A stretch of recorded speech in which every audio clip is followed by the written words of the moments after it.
So what is taking Frost Giant Studios so long to create the highly anticipated RTS game Stormgate? Well, the short answer is that it hasn't taken much time yet at all.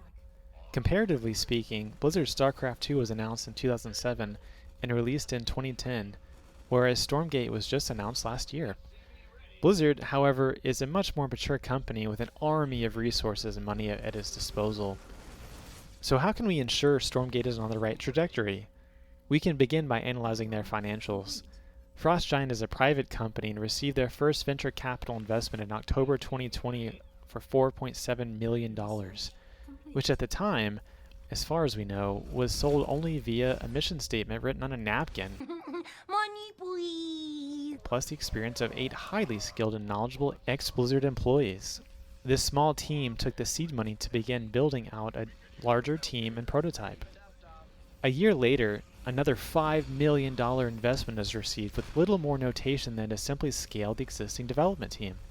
Finally, in January 2022, a whopping $25 million investment comes in, notably by many of the previous investors. Frost Giant is either keeping this investment club very exclusive, or the existing investors are the only ones brave enough to keep shoveling in money, hoping to save their original investment. $25 million, however, is a huge amount of money, so confidence is high at this point. Keep in mind, the Stormgate product was never even released to the public until months later in June 2022.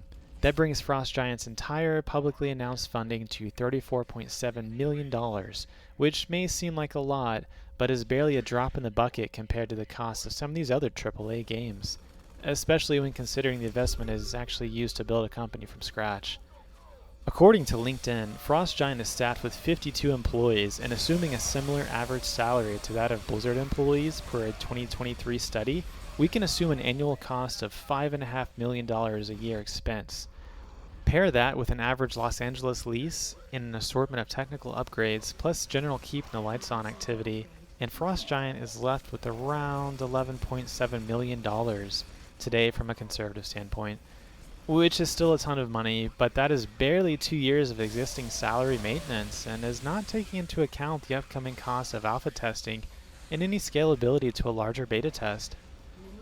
Naturally, Frost Giant has zero revenue during this entire phase, so I expect another very large cash infusion to come through on or before Q1 2024, pending a successful alpha test.